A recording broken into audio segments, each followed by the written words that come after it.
కొంతమంది కరుడుగట్టినటువంటి నేరస్తులు, కొంతమంది మైండ్ని పొల్యూట్ చేసుకున్నటువంటి వ్యక్తులు, గంజాయి, డ్రగ్, ఇంకొక పక్కన నేర ప్రవృత్తుండే కొంతమంది, వాళ్ళ మైండ్లో ఇదే ఉంటుంది. అలాంటి వాళ్ళని ఎంకరేజ్ చేసే వ్యక్తులు ఉంటే రెచ్చిపోతారు. అందుకే నేను చాలా స్పష్టంగా చెప్పా, ఎవడైనా సరే ఆడబిడ్డల జోలికి వస్తే అదే చివరి రోజు కావాలి, చేసి చూపిస్తాం. It is a matter of time. But నేను ఒక మాట చెప్పే ఎలక్షన్ ముందు, డ్రగ్స్ అడిక్ట్ అయిన వాడికి అంత ఈజీగా పోదు. వాడికి భయమైనా ఉండాలి, లేకుంటే మార్పు అయినా రావాలి.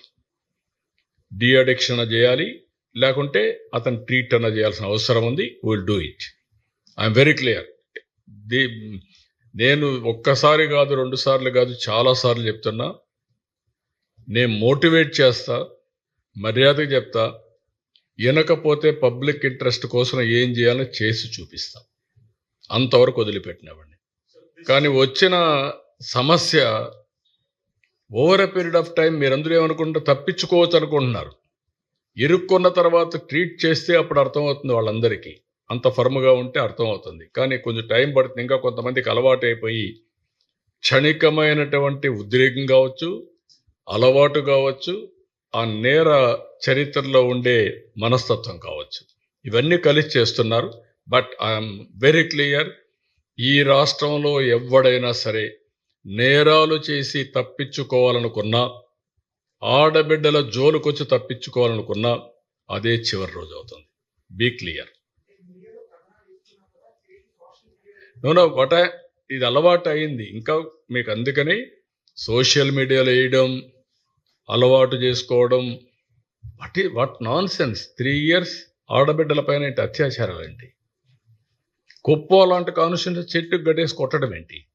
డబ్బులు ఇవ్వలేదని, అప్పు కట్టలేదని. ఎక్కడికి పోతున్నాం ఇవన్నీ? అంటే ఇవన్నీ 5 ఏళ్లలో అలవాటు అయిపోయి ఆ భయం పోయింది. ఇంకా వీళ్ళు మానసిక స్థితికి మారలా, వాళ్ళకుండే మెంటాలిటీ. అందుకే నేను పదే చెప్తున్నా, మర్యాదగా చెప్తా. ఒకసారి చెప్తా, రెండోసారి చెప్తా, కొట్టేటప్పుడు మాత్రం గింగు తిరిగి కొడతాం. మళ్ళీ జీవితంలో మళ్ళీ రాకూడదు, బయట రాకూడదు. అవి కూడా జరిగి చూస్తాం. నా ఒకటే, ప్రజాహితం, public safety, no compromise, come what may. నేను ఎందుకు నేను పోరాడాను తీవ్రవాదుల పైన ఎందుకు పోరాడాను? నువ్వు కుర్రాడివి, నీకు అప్పుడు తెలియదు. ఎందుకు పోరాడాను నేను? నాకేం వ్యక్తిగత విరోధమా?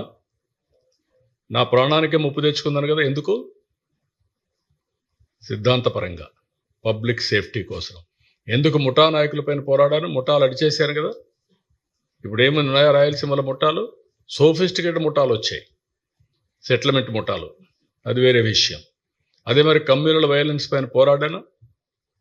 రౌడీలు అనేవాళ్ళు లేకుండా చేశామా? రాష్ట్ర బహిష్కరణ చేశారు రౌడీల్ని. ఇది ఇప్పుడు చేయడం కాదు, 30 ఏళ్ల ముందు చేశాం. మళ్ళీ అది ఆ పరిస్థితి వస్తుంది. నేను మర్యాదగా చెప్తున్నా, be in limits, you do your duty, I don't have any objection. కానీ టేక్ ఇట్ ఫర్ గ్రాంటెడ్, నా ఇష్ట ప్రకారం నేను చేస్తానంటే చెల్లదు. Okay, thank you.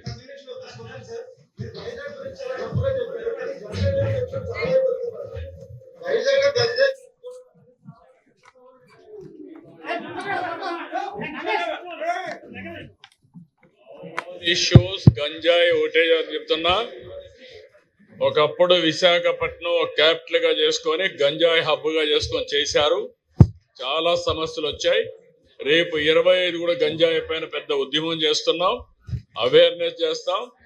గంజాయి అమ్మినా, పండించినా, వ్యాపారం చేసినా, తీసుకున్నా చాలా ఫర్మ్గా ఉంటాం.